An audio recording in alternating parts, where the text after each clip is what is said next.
गुरु प्यारी साध संगत जी, स्वागत है आपका हमारे चैनल धार्मिक स्टोरी में। आज हम बात करेंगे सिख धर्म के संस्थापक गुरु नानक देव जी की उस ऐतिहासिक यात्रा की जब वे बगदाद पहुंचे और एक ऐसी घटना घटी जिसने पूरे शहर को हिलाकर रख दिया। ये कहानी है सत्य, प्रेम और संगीत की ताकत की, जो क्रोध और कट्टरता को भी पिघला देती है। 1511 ईस्वी की बात है। गुरु नानक देव जी अपनी उदासियों में मध्य पूर्व पहुंचे। उनके साथ थे उनके वफादार साथी भाई मर्दाना। बगदाद उस समय का एक समृद्ध और धार्मिक शहर जहां इस्लामी नियम सख्ती से पालन किए जाते थे। लेकिन जब गुरु जी ने एक कब्रिस्तान के पास बैठकर कीर्तन शुरू किया तो शहर में हंगामा मच गया। लोग चिल्लाए, ये संगीत हराम है, ये फकीर हमारे मजहब का अपमान कर रहा है। गुस्से में भीड़ ने पत्थर उठा लिए। क्या हुआ जब पत्थरों की बारिश शुरू हुई? कैसे गुरु जी ने अपने शांत स्वभाव और गहरे ज्ञान से लोगों का दिल जीता, और कैसे शहर के सबसे बड़े सूफी संत पीर दस्तगीर उनके सामने नतमस्तक हो गए। इस साखी में है भावनाएं और एक ऐसा संदेश जो आज भी हमें प्रेरित करता है। तो चलिए साखी शुरू करते हैं। बहुत समय पहले, जब दुनिया अभी भी धार्मिक मतभेदों और अंधविश्वासों की जंजीरों में जकड़ी हुई थी, तब सिख धर्म के संस्थापक गुरु नानक देव जी ने अपनी उदासियों के दौरान दुनिया के विभिन्न हिस्सों का भ्रमण किया। उनकी ये यात्राएं न केवल ज्ञान फैलाने के लिए थी, बल्कि लोगों को एक ईश्वर की सच्चाई से परिचित कराने और मानवता की सेवा करने के लिए भी।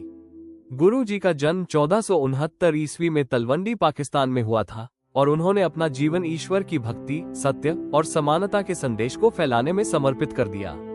उनके साथ हमेशा उनके वफादार साथी भाई मर्दाना रहते थे, जो रबाब बजाकर गुरु जी के कीर्तन में साथ देते थे। गुरु नानक देव जी की 4 प्रमुख उदासियां थी और इनमें से एक उदासी उन्हें मध्य पूर्व की ओर ले गई। वे मक्का, मदीना होते हुए इराक के प्रसिद्ध शहर बगदाद पहुंचे।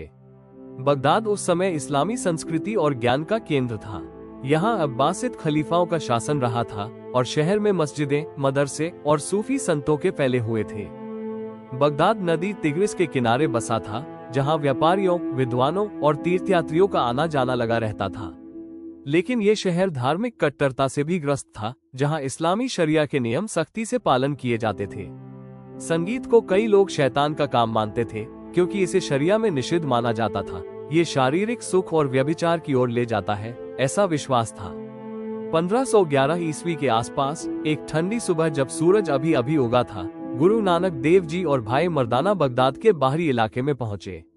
शहर की दीवारों से थोड़ी दूर एक कब्रिस्तान के पास, जहां पुरानी कब्रें और सूखे पेड़ खड़े थे, गुरु जी ने विश्राम करने का फैसला किया।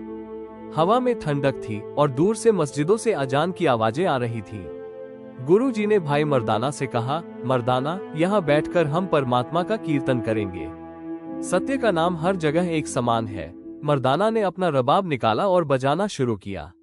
गुरु जी ने जोर से सतनाम का उच्चारण किया और फिर शब्द गाना शुरू किया।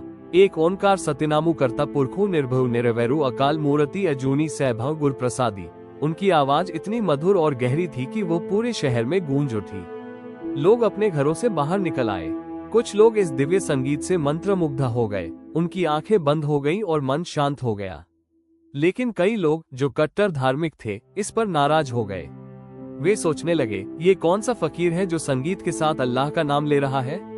शरिया में संगीत हराम है, ये तो पाप है, ये हमें भटका रहा है। धीरे धीरे भीड़ इकट्ठी होने लगी। लोग आपस में फुसफुसाने लगे। एक बूढ़ा आदमी चिल्लाया, ये काफिर है, हमारे पवित्र शहर में संगीत गाकर अल्लाह का अपमान कर रहा है। एक युवक ने कहा, शरिया कहती है कि संगीत शैतान का हथियार है, ये हमें नरक की ओर ले जाता है। गुस्से में कुछ लोगों ने जमीन से पत्थर उठा लिए। वे गुरु जी की ओर बढ़ने लगे। उनके चेहरे लाल हो गए थे, आंखों में क्रोध की आग जल रही थी। मारो इसे पत्थर, निकालो इसे शहर से बाहर, वे चिल्ला रहे थे। क्यों बड़े वे पत्थर मारने के लिए? वजह साफ थी, गुरु जी का संगीत से कीर्तन करना। बगदाद के लोग इस्लामी नियमों के अनुसार जीते थे, जहां संगीत को नैतिक पतन का कारण माना जाता था। सूफी संत तो कभी कभी गजलें गाते थे, लेकिन आम जनता के लिए यह निषिद्ध था। गुरु जी की मधुर धुन ने कुछ को आकर्षित किया, लेकिन बहुसंख्यकों को लगा कि यह उनके विश्वास पर हमला है। वे डरते थे कि यह नया तरीका उनके बच्चों को भटका देगा, उनकी परंपराओं को तोड़ देगा। क्रोध में वे आगे बढ़े, पत्थर हाथों में थामे, तैयार होकर मारने के लिए। लेकिन जैसे ही पत्थर फेंके गए, गुरु जी ने कीर्तन जारी रखा। उनकी आवाज में ऐसी शक्ति थी कि पत्थर फेंकने वाले हाथ रुक गए। लोग भूल गए कि वे क्या करने आए थे। उनके दिल पिघल गए और वे चुपचाप बैठ गए, सुनने लगे। इसी बीच शहर के प्रमुख सूफी संत और उच्च पुजारी पीर दस्तगीर को खबर मिली। पीर दस्तगीर अब्दुल कादिर जिलानी के वंशज थे, जिनका मजार बगदाद में प्रसिद्ध है। वे शहर के धार्मिक और राजनीतिक नेता थे, जिनकी बात हर कोई मानता था। पीर दस्तगीर एक सफेद लबादा पहने, सफेद दाढ़ी वाले बूढ़े संत थे, जिनके चेहरे पर ज्ञान की चमक थी, लेकिन मन में कुछ सवाल थे जो उन्हें सालों से परेशान कर रहे थे। वे गुरु जी के पास आए और विनम्रता से कहा, ए फकीर, तुम कौन हो? आओ मेरे घर चलो, वहाँ बात करेंगे। गुरु जी पीर दस्तगीर के साथ उनके आलीशान घर गए, जहाँ फारसी कालीन बिछे थे और दीवारों पर कुरान की आयतें लिखी थीं। पीर दस्तगीर अपने कीमती सिंहासन पर बैठे, जो सोने और जवाहरात से जड़ा था, जबकि गुरु जी जमीन पर खड़े थे। पीर ने पूछा, तुम इस पवित्र भूमि पर अनैतिक संगीत क्यों गा रहे हो? शरिया में संगीत हराम है। ये शारीरिक सुख देता है, व्यभिचार बढ़ाता है। तुम किस मजहब के हो? गुरु जी मुस्कुराए और बोले, पीर जी, संगीत अच्छाई और बुराई दोनों के लिए इस्तेमाल हो सकता है। परमात्मा ने खुद प्रकृति में संगीत रचा है। हवा की सरसराहट, नदियों का कलकल, पक्षियों का चहचहाना। संगीत दिल को पिघला सकता है, आत्मा को परमात्मा से जोड़ सकता है। हम अल्लाह की स्तुति में पवित्र शब्द गाते हैं, जो आत्मा को ऊंचा उठाते हैं, न कि नीचे गिराते। पीर दस्तगीर प्रभावित हुए। उनके अनुयायी, जो पहले गुरु जी को मारने को तैयार थे, अब चुपचाप सुन रहे थे। पीर ने कहा, तुम्हारी बातों में दम है, लेकिन मेरे मन में 3 सवाल हैं जो सालों से मुझे सता रहे हैं। अगर तुम जवाब दे सको तो मैं तुम्हारा शिष्य बनूंगा, वरना शरिया के अनुसार सजा मिलेगी। पहला सवाल, अगर खुदा ने दुनिया बनाई तो खुदा को किसने बनाया? खुदा से पहले क्या था? गुरु जी ने कहा, पीर जी, अपने अनुयायियों से दिए गए मोती, हीरे, जवाहरात लाओ। पीर ने एक थाली में वे चीजें मंगवाई। गुरु जी बोले, अब हीरों को गिनो। पीर ने गिनना शुरू किया, 1, 2, 3, 4। गुरु जी ने रोक कर कहा, 1 से पहले क्या गिनोगे? पीर बोले, 1 से पहले कुछ नहीं। गुरु जी ने कहा, बस वही है। एक ओंकार, प्रथम पुरुष, वो आदि है, अंत नहीं। उससे पहले कुछ नहीं। और उन्होंने मूल मंत्र पढ़ा, एक ओंकार सत्यनामु। पीर की आंखें नम हो गईं। दूसरा सवाल, खुदा कहाँ रहता है? गुरु जी ने एक घड़ा दूध मंगवाया और बोले, इसमें घी है, लेकिन दिखता नहीं। हर बूंद में घी छिपा है। ठीक वैसे ही परमात्मा हर जीव में, पानी में, जमीन में, आकाश में व्याप्त है। वो हर जगह है, लेकिन आंखों से नहीं दिखता। पीर खुश हो गए। तीसरा सवाल, खुदा क्या करता है?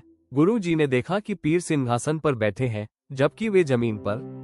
बोले, पीर जी, ज्ञान लेने वाले को नीचे बैठना चाहिए, देने वाला ऊपर। जगह बदलो। पीर सहमत हो गए। गुरु जी सिंहासन पर बैठे और बोले, परमात्मा यही करता है, सिंहासन पर बैठे को जमीन पर लाता है, जमीन पर बैठे को सिंहासन पर बिठाता है। भिखारी को राजा बनाता है, राजा को भिखारी। मूर्ख को विद्वान, विद्वान को मूर्ख। वो हंसाता है, रुलाता है, खाली को भरता है, भरे को खाली करता है। वो माया फैलाता है, मौत देता है, जीवन देता है। उसके खेल अनगिनत हैं, लेकिन वो निर्लिप्त रहता है। पीर दस्तगीर रो पड़े और गुरु जी के चरणों में गिर पड़े। तुम सच्चे पैगंबर हो, उन्होंने कहा। उनके अनुयायी भी गुरु जी के भक्त बन गए।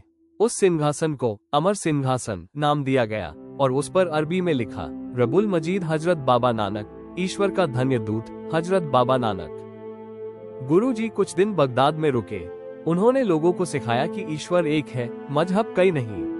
संगीत अगर पवित्र है तो वो पूजा है। पीर दस्तगीर उनके साथ रहे और शहर के लोग अब गुरु जी का सम्मान करने लगे। लेकिन कुछ कट्टर लोग अभी भी दूर से देखते थे, सोचते कि यह नया संदेश उनकी परंपराओं को चुनौती दे रहा है। गुरु जी ने कहा, डर मत, सत्य हमेशा विजयी होता है। बगदाद में आज भी गुरु नानक देव जी का एक गुरुद्वारा है, जो उनके ठहरने की जगह पर बना है। ये पीर दस्तगीर के मजार के पास है और वहाँ सिख और मुस्लिम दोनों आते हैं। ये साखी हमें सिखाती है कि क्रोध और अज्ञान से लोग हिंसा पर उतर आते हैं, लेकिन सत्य और प्रेम की शक्ति सबको जीत लेती है। गुरु जी ने कभी बदला नहीं लिया, बल्कि ज्ञान दिया। उनकी यात्रा जारी रही और वे दुनिया को एकता का संदेश देते रहे। ये घटना हमें सोचने पर मजबूर करती है कि धार्मिक कट्टरता कितनी खतरनाक हो सकती है। बगदाद जैसे शहर में जहां सूफीवाद फला फूला, वहां भी संगीत पर विवाद हुआ।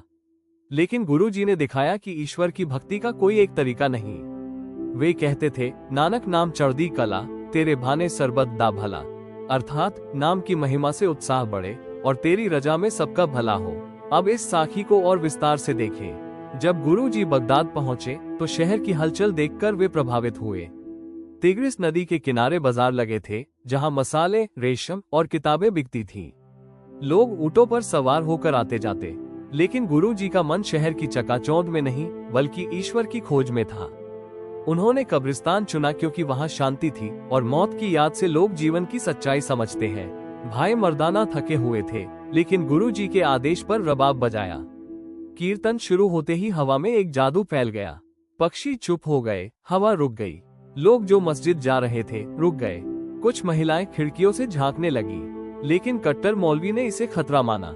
वे सोचते थे, ये हिंदू फकीर है जो हमारे मजहब को चुनौती दे रहा है।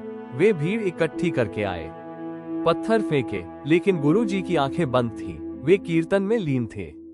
एक पत्थर मर्दाना के पास गिरा, लेकिन उन्होंने बजाना नहीं रोका। पीर दस्तगीर जब आए तो उन्होंने देखा कि लोग शांत हो चुके हैं। वे खुद इस संगीत से प्रभावित हुए, लेकिन अपनी प्रतिष्ठा बचाने के लिए सवाल किए। उनके सवाल गहरे थे, क्योंकि सूफी संत होने के बावजूद वे ईश्वर के रहस्यों में उलझे थे। गुरुजी के जवाब सरल लेकिन गहन थे। गिनती का उदाहरण देकर उन्होंने दिखाया कि ईश्वर आदि है। दूध का उदाहरण देकर सर्वव्यापकता समझाई और सिंहासन बदलकर दिखाया कि ईश्वर की लीला अनंत है।